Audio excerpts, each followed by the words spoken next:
Hey Facebook, happy Monday. Uh, s- my bad. I forgot. I changed the time on StreamYard, but I forgot to post. And it was also because I was at the beach and I had bad reception. But we are here, so whatever. So whoever is watching, feel free to leave a comment or leave a message. Just say that you're here, and yeah, it's gonna be me with my best friend Heather over here. And Heather, real quick, I know you've been doing this with me for like 2 or 3 years in a row.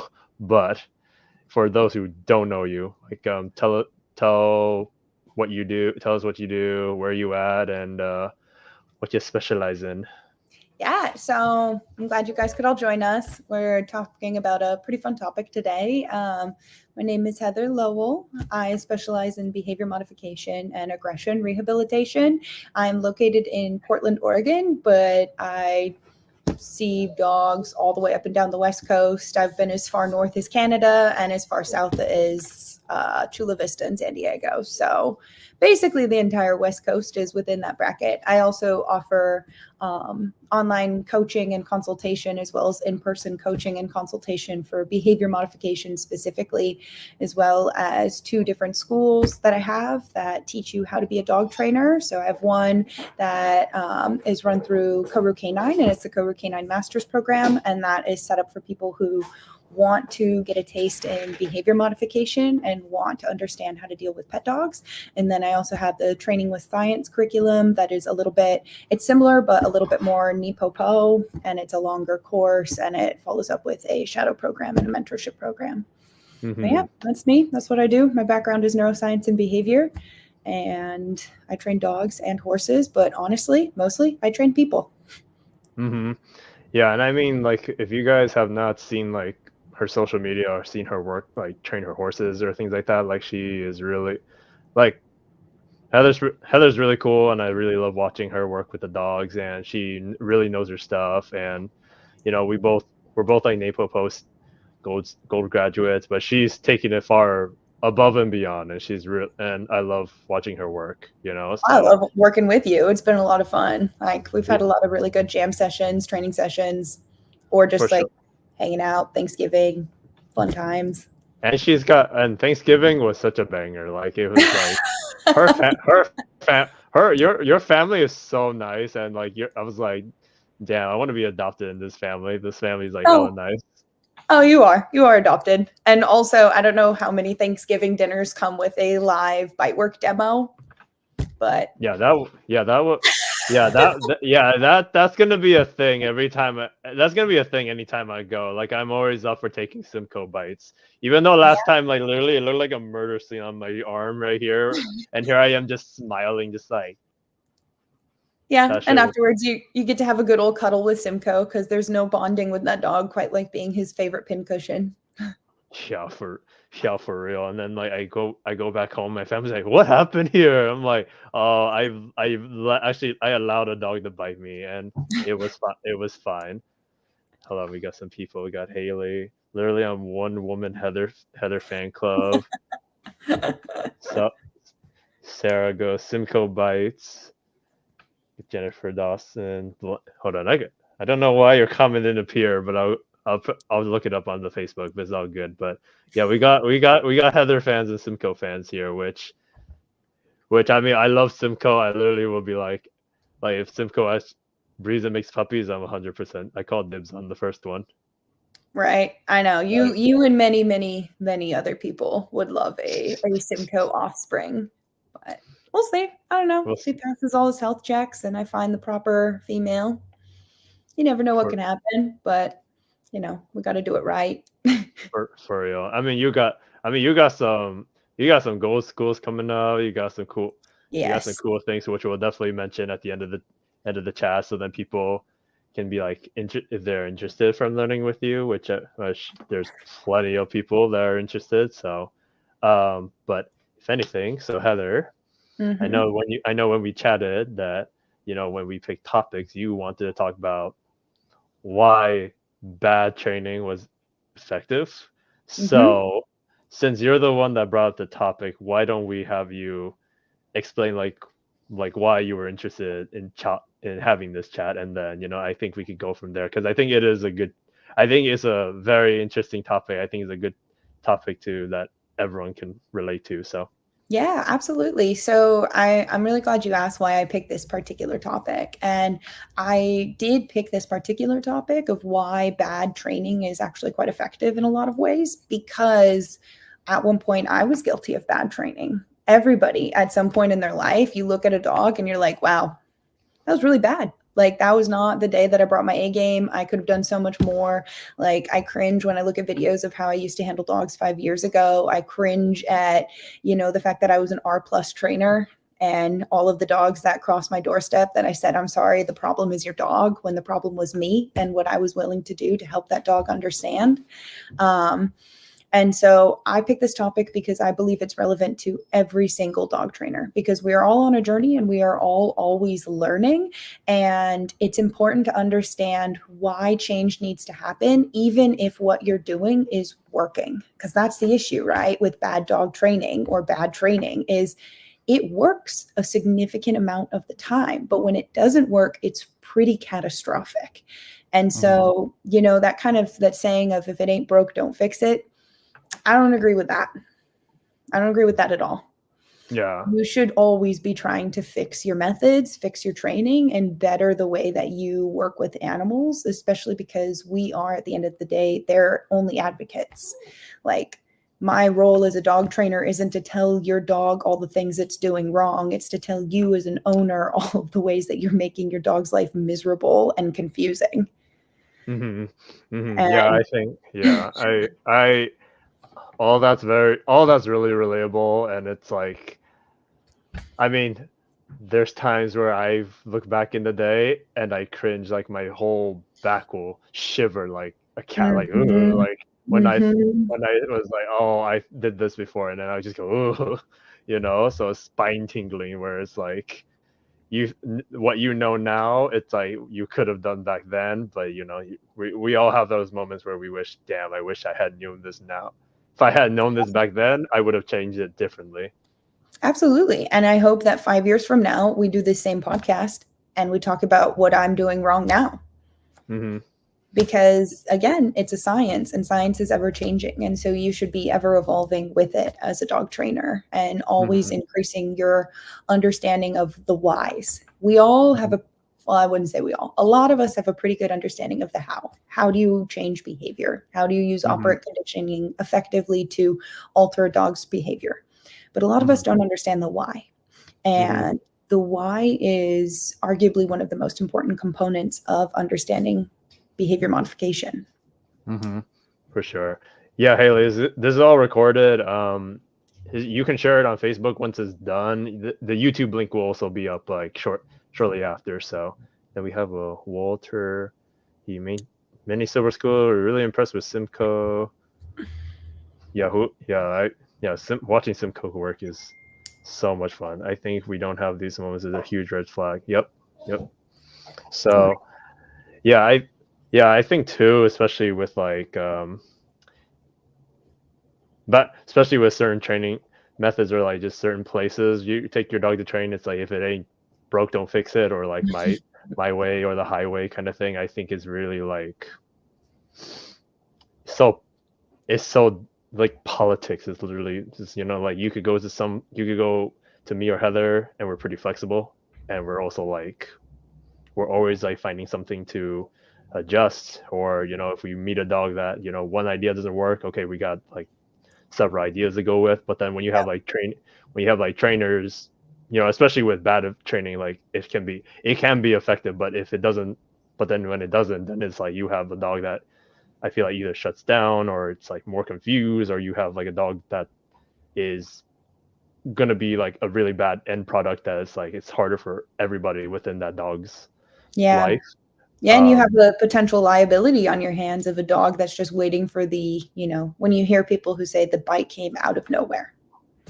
There is no bite that comes out of nowhere. It's very, very rare. Like in the 10 years I've been doing behavior modification, where I specifically market towards people with aggressive dogs, I've had maybe one case of like true idiopathic aggression, or aggression that came out of nowhere. And it turns out that that dog had a brain tumor and needed to get euthanized anyway.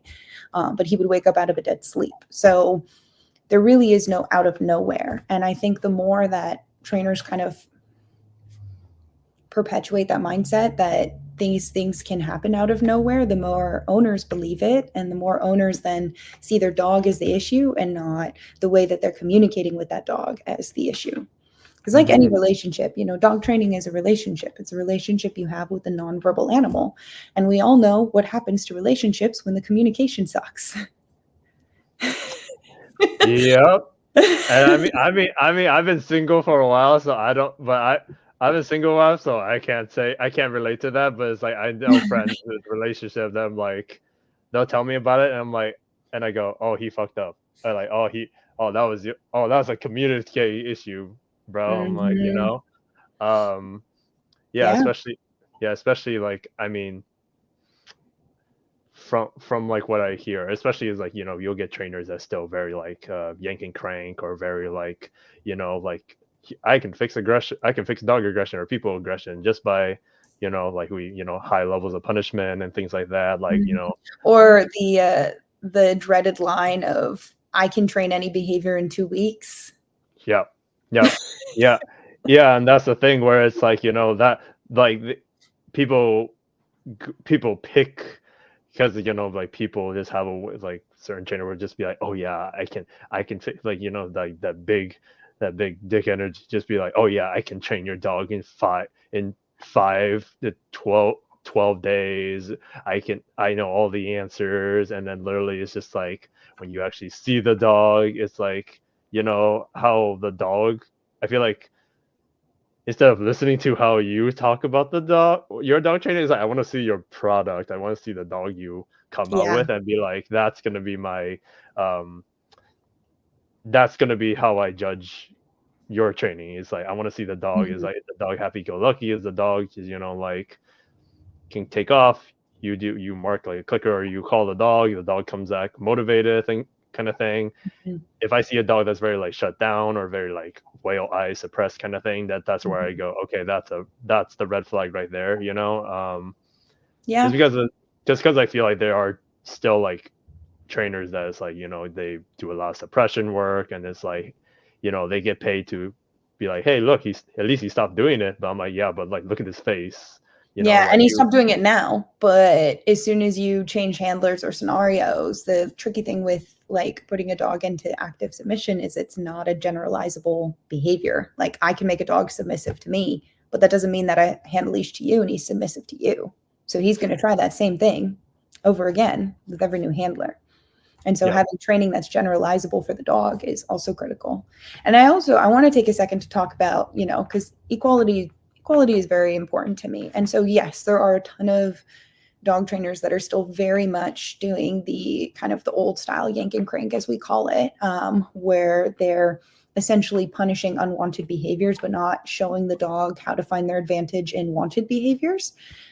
But there's also a real problem with a lot of really bad positive only training. And I've actually, some of the worst cases that have crossed my doorstep have not come from bad yank and crank.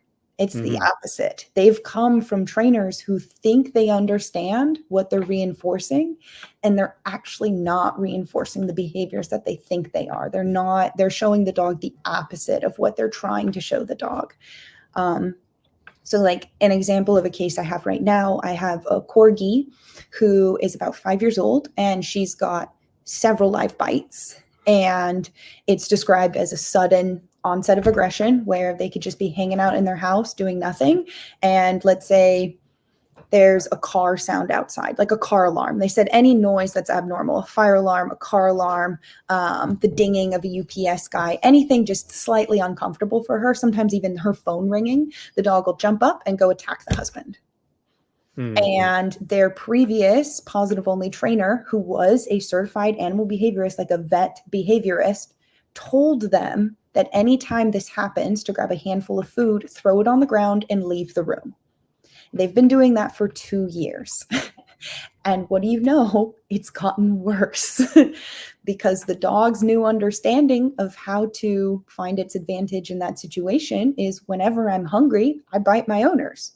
And they just like a piñata pop food, and I go about my merry way. And I can even make them leave the room, right? I see No. you cringing. But again, this is someone who is charging almost $380 an hour to tell these clients to do this. They also had the dog on 3 different tranquilizers.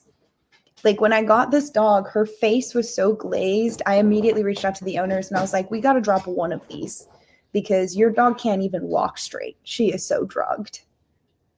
Like this is and so, Yeah. yes, there's bad dog training on the Yank and Crane side, but there's also really bad R plus training that is happening, and it is getting bigger and it's getting worse.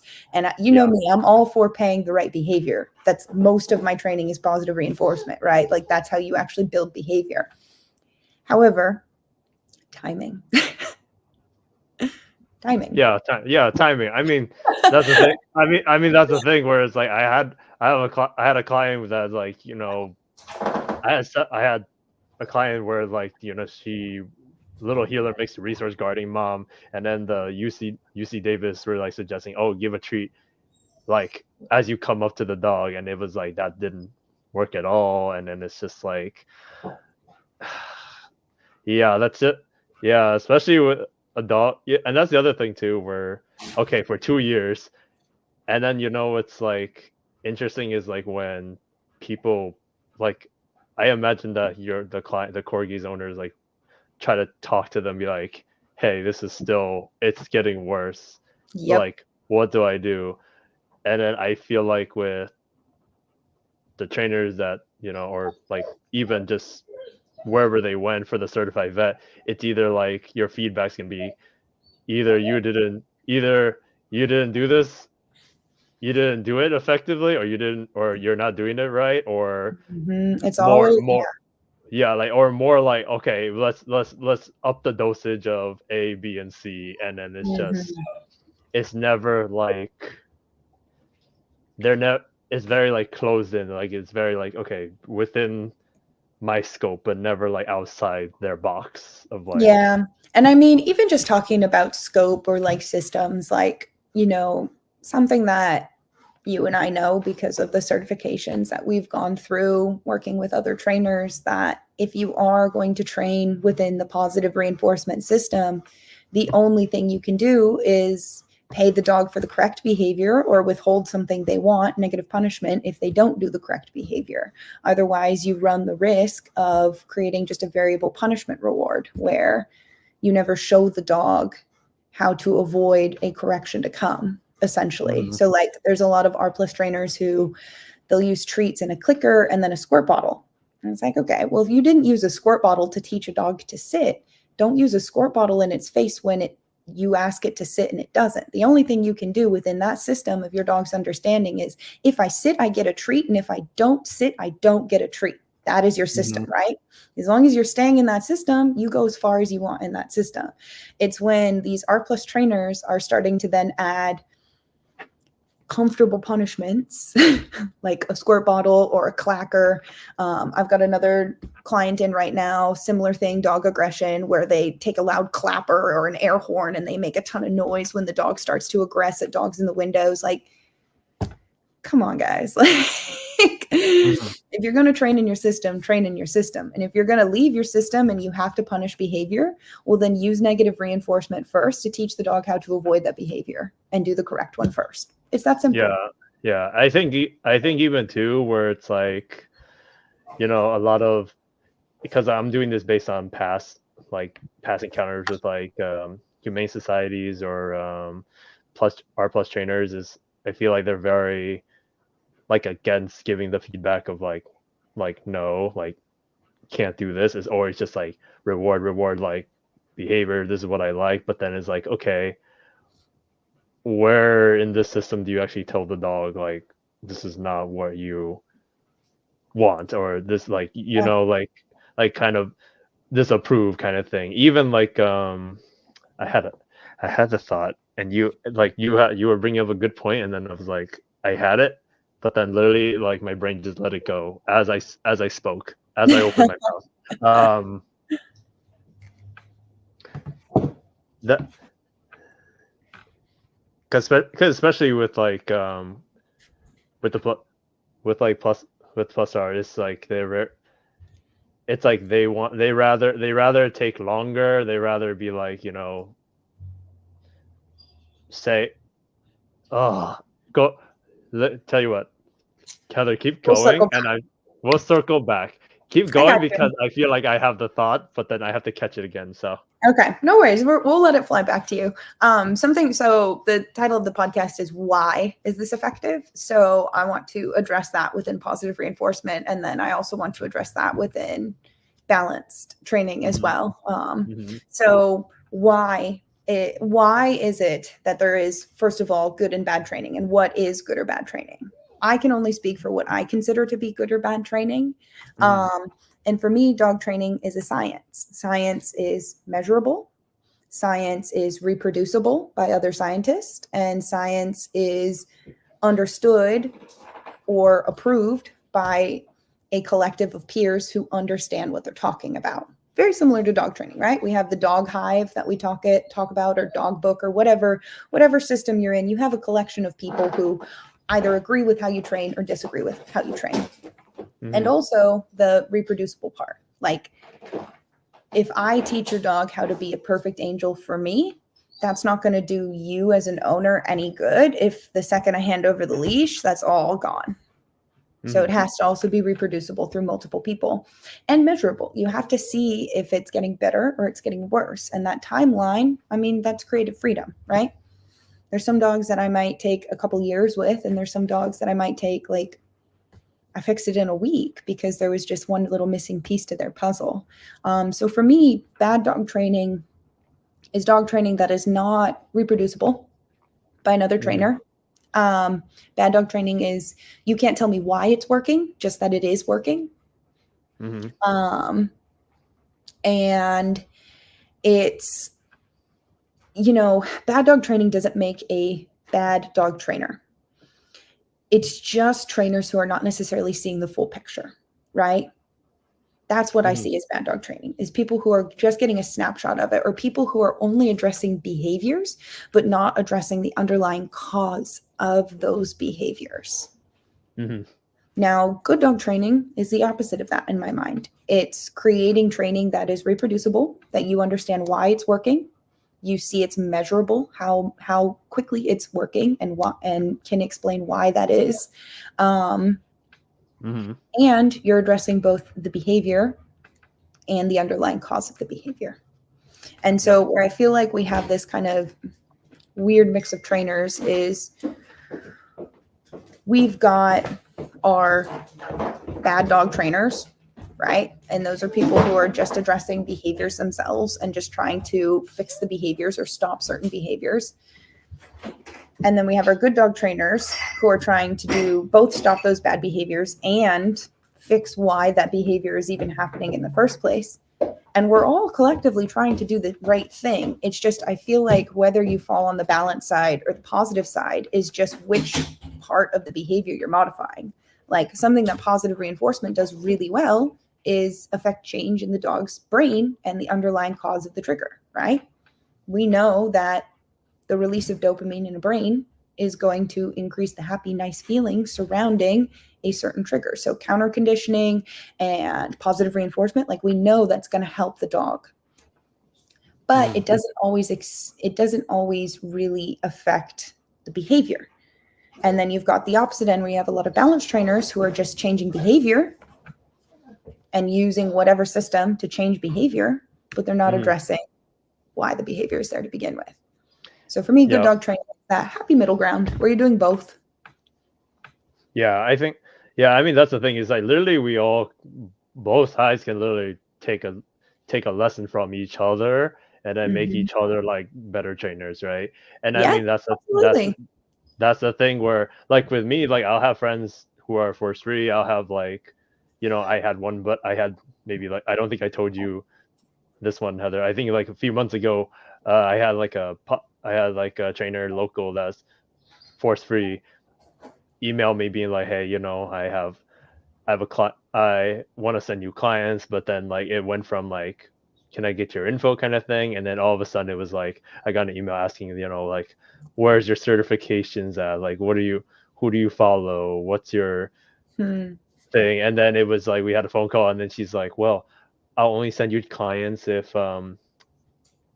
you're like 100% force free, and then I'll even let you shadow me kind of thing. But I was just like, and I was trying, and I wasn't like obnoxious or anything. Like I was telling them, like 90% of the time we do a lot of reinforcement, whether it's toy or doll or food, and then the other percentage is like maybe like a correction or something depending on the dog, right? Because every dog's different, and Mm-hmm. also, but like for her, it was very like she hear very certain words to trigger her correction and like pinch collar or like things like that, and she's like immediately like turns off the flexibility. She went just like no, Yeah. and that's the thing where like if I hear someone process like that's the thing where that's you're on point with that, where instead of like, okay, I'm gonna stop this dog barking at this by doing this, it's like, okay, like even before that, let's find out like why this dog is even doing this in the first place, Mhm. like and I think the other thing also that kind of like to go back with how you had your clients with the medication and like the positive reinforcement stuff, a lot of people like I know like with especially with like the veterinary science and all that, they don't really consider how the relationship it is with the dog. Like whenever I come in, I'm like, okay, we can definitely tweak this, especially like how the dog interacts with the owners, or like if I know they're just constantly petting the dog, or if it's like just the Mhm. little things that I have to be like, okay, before we do the big stuff, I want to work on the little things here, like Absolutely. like I always there was one person I asked, like, hey, do you touch the dog, like how often do you pet your dog like that? And then they're like, what do you mean? I'm like, you just petted your dog right now and they didn't even notice, Yeah. so Yeah. it's It's very all who was he, my favorite child. I'm like, what is happening? Did someone get locked? Did my roommate get locked out or something? Hold on, what?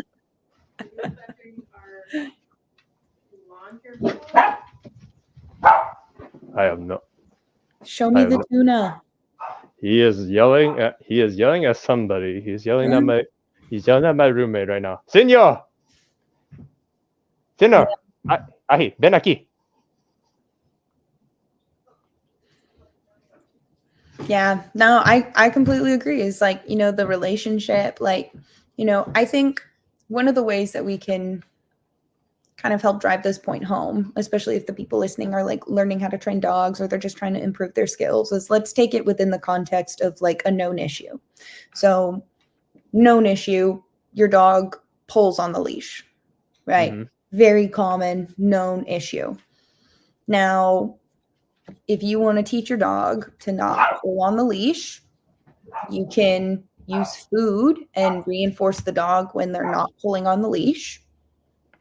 Mm-hmm. That's an option. You could use a prong collar to teach the dog to release pressure in a heel, or you can just put a prong collar on and let the dog find out for itself what it feels like to hit the end of the leash going Mach 10. There's so many different ways to roam. And for me, the difference between that good dog training and that bad dog training Hold on, is, Heather. yeah. What happened?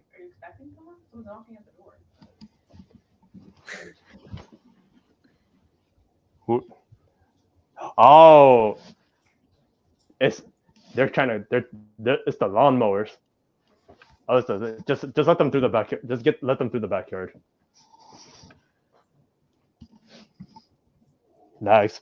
I was like, what? I was like, I see landscaper truck. I was like, what the heck? Yeah, I feel it. But here's a There's the Chihuahua. So fish. That's what I needed. Thank you. But yeah, so for me, the difference between, the good dog training and the bad dog training, let's say you want to use a prong collar, for example. You could just let the dog through self-discovery find it's not advantageous for it to slam itself into the end of the leash. You could. That is a method. That's Hmm. popo knee, but it is a method. Instead, you could use your prong collar to teach the dog to come into a heel position. So little tiny pressure, maybe with a food lure or whatever else you use to help the dog understand in the beginning how to shut off that pressure. Or you do little tiny pops, they're in the position, you stop, little tiny pops, they're in the position, you stop, little tiny pops, and so on and so forth. So then when you're presented with the trigger, you pop your prong collar and your dog's like, ah, this means go into this position. And it's that tiny difference. It's that tiny, tiny difference there that takes your training from most dogs this will work with to this is going to work with every dog. Because most dogs, and why, just letting a dog find out at the end of the leash why a prong collar is not fun to yank into. Yeah, 40, maybe 50% of the pet dogs in the world, they're going to just avoid that. However, what we're seeing through our selection process or lack of selection process with people opting to rescue, opting to get designer dogs or mutts, where we're dealing with a ton of different genetics and a ton of maybe not very good genetics, where we're having dogs that are not as bonded to people as they used to be, or we have a mixed bag of genetics where we've got the perfect storm of I'm nervous and I have a high prey drive, like all of those things coming together. And so for 50% of the dogs, it may look like that will work because initially the dog is not going to pull on the leash. But that dog, if the motivator that it wants, the thing it wants is, to go to the end of the leash and smell the flower, over time, it's going to hit the prong over and over again and get to the point that it is desensitized to that and chooses the flower and pulling into the leash over the correction. And so that's why the bad dog training doesn't hold up in the long term versus the dog that you used your prong collar to teach to come into position, because it was that dog's own invention. That dog's like, I invented how to release the pressure of the prong collar. That is that dog's own invention. It's something they can take pride in. That dog over time is not going to get desensitized because they learned through that release of pressure how to find their advantage rather than learning through pressure where to find its disadvantage. Because it always all just comes down to the pressure hope ratio. Now my brain Got caught the it? thought. Now my Okay. brain caught the thought. Okay, so two things of that, like, which is a very, very good point that I feel like a lot of people don't catch the concept, but like you and me, is like it's our bread and butter. Mm-hmm. So like the bad training between whether you overcorrect a dog or the pinch collar or the reward, right? And I picked this up from Pat Stewart because I think this is like part of his online course where it's like, and I tell my clients this all the time, whether it's a correction or a reinforcement kind of thing, where consider what you're using with the dog a battery. Like if you overuse this battery and it's dead, more Mm-hmm. likely your dog's going to be desensitized to this, or it's just not going to work, right? That's Yeah. the thing, is like if you use this correction or whatever method and then you overuse this battery, more likely it's just not going to work. And then you have to find something else, right? Yeah. And Or if you undercharge it. yeah, yeah, you know, that's why it's like, yeah, between that, and I also just tell people, like it's the follow through. When you can't just be like stop, no, and then the dog just like, okay, I hear no, nothing happened, right? Mm-hmm. But I think the other thing too is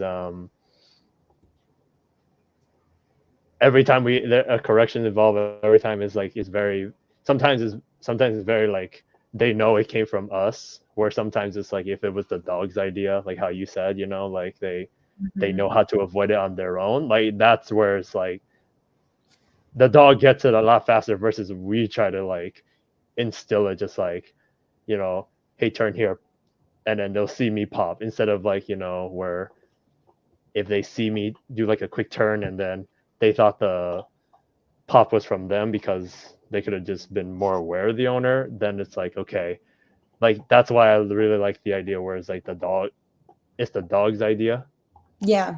and it's the dog just like, he's like, okay, this is how I avoid the pressure, cool, instead of like, you see people just go like, oh, Just lawnmower.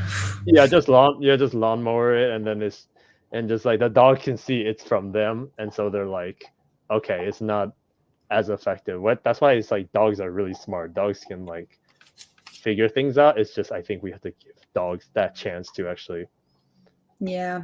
Well, process it.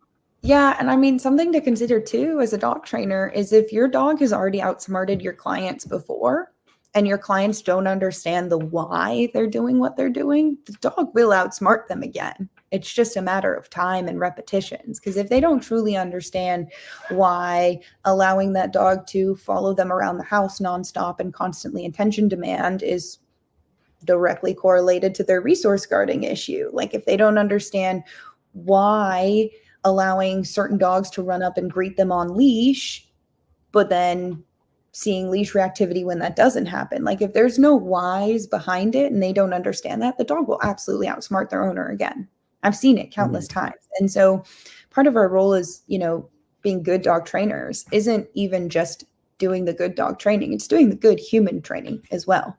And getting that owner who's actually going to live on the other end of that leash with that dog to the point that they understand fully the why behind every behavior that their dog is doing.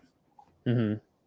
And I end up speaking like whenever I have the first lesson with clients, I usually take a big chunk of time where I can explain like as to like I'll ask them questions, they'll tell me what happened, they'll tell me like how they interact, and then that's when I spend time to actually be like, okay, this may not be this. I always say I could be wrong because sometimes it's like I'll explain the why as in like what like this is what I think is happening, right? But then later in maybe like a week or two, then they explain more or some. You know how it's like sometimes clients will tell you something where it's like they'll leave some small detail out, and then they tell you like in a week, and then it changes your whole answer. That's to like, oh, okay, that's why it's happening. I'm like, oh, never mind. Like I had a client that's like told me one thing, like fear aggressive dog, but then didn't tell me, oh, mom separated for 5 weeks. Oh, we couldn't see dad because dad was super aggressive. And then I was like, I would have loved to hear that when I first met this dog. Yeah. Instead of you telling me on the last lesson. Yeah, it's hard. It's hard too because I think oftentimes as humans we see behaviors as isolated events, but they're never isolated events. Like I get up and I get breakfast because I'm hungry, not just for the hell of getting up and getting breakfast. Like there's a cause and effect to every action and every reaction.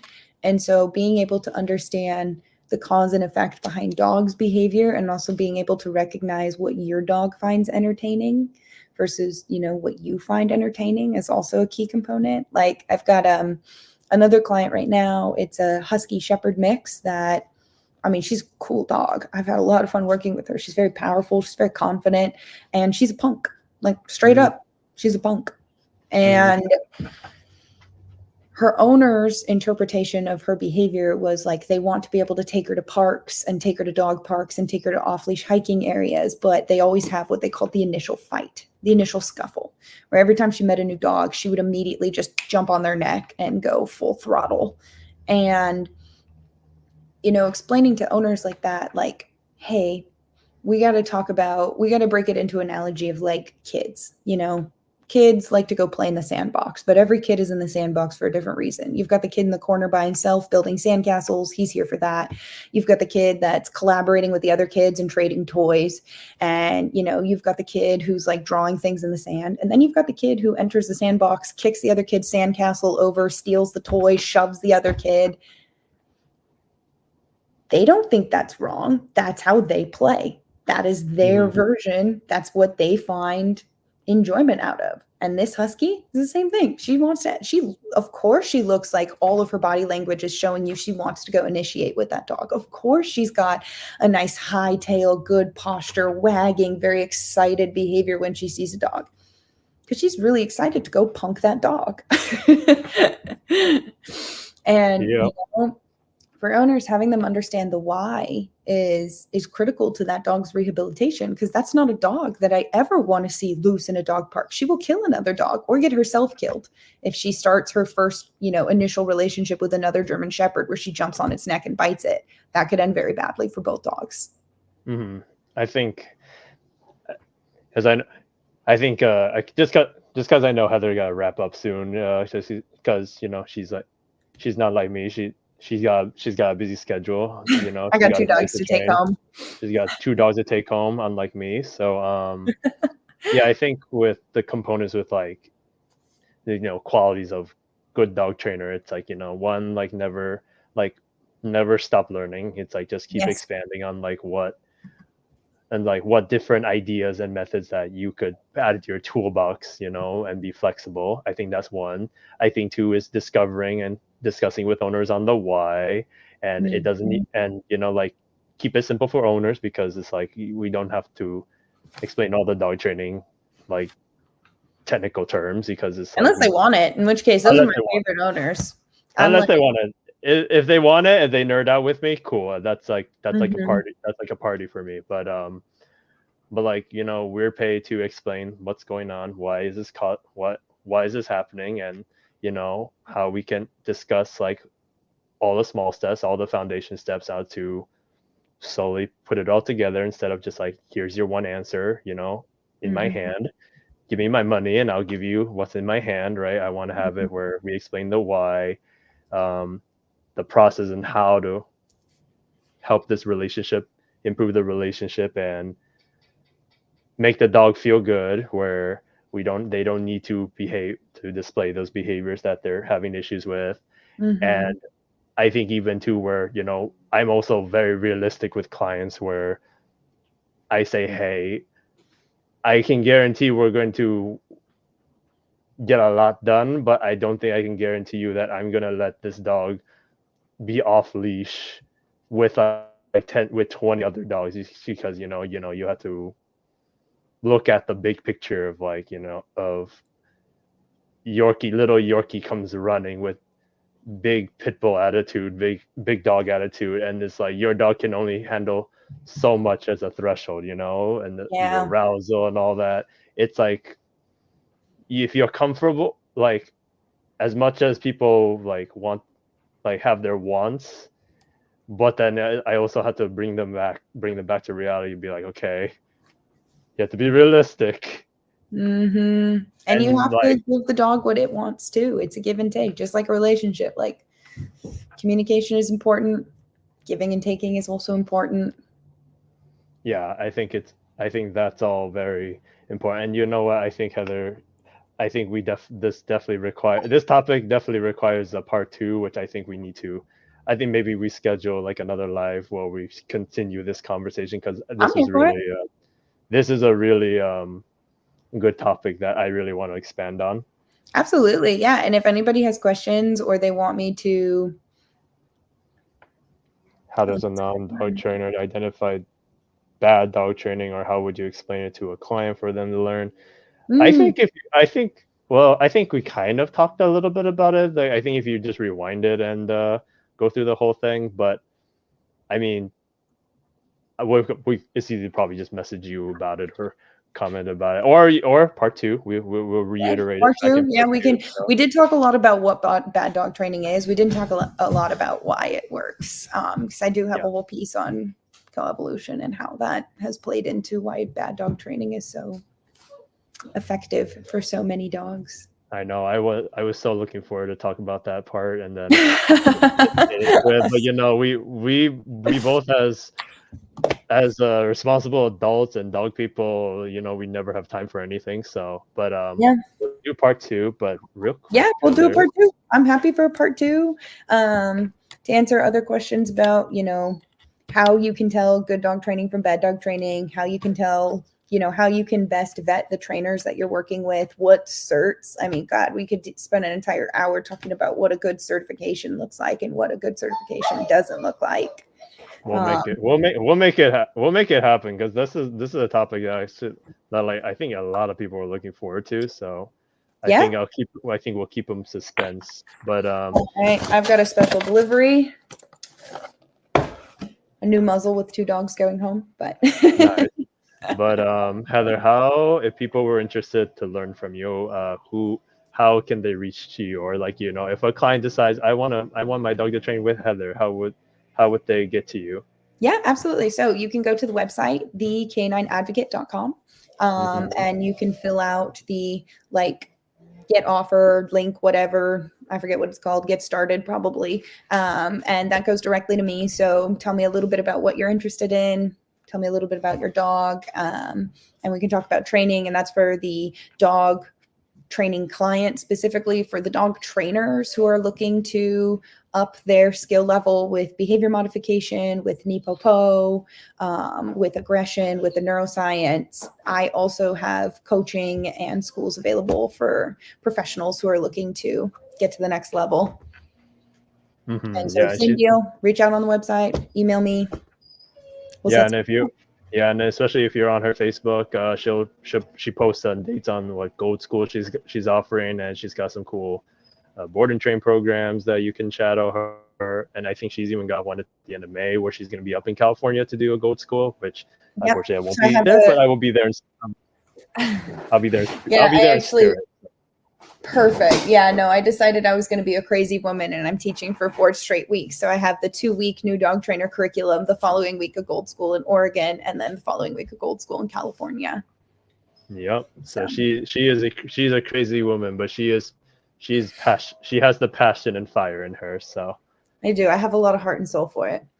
that was the thing I was gonna say. It would disappeared in my head for a second. Now as soon as you said it, I was like, I fucked up. I'm sorry, Bart. I'm sorry, Mike. Awesome. Well, it's so good to catch up with you, Kevin. And I'm super down to do a part 2. And like I said, if anybody has any questions specifically on like anything that we discussed, or even want to hear more specific case studies of good and bad dog training and why something worked for some dog and not for another, we can bring it. Yeah, we'll make it happen. So, but anyway, guys, we'll let Heather go and do her thing. So, hope everyone has a good day, and we'll definitely plan part 2. So, everyone, Awesome. Heather, thank you so much. You have a fantastic Yeah. day. Thank you too. I'll talk to you soon. Talk to you soon. Bye.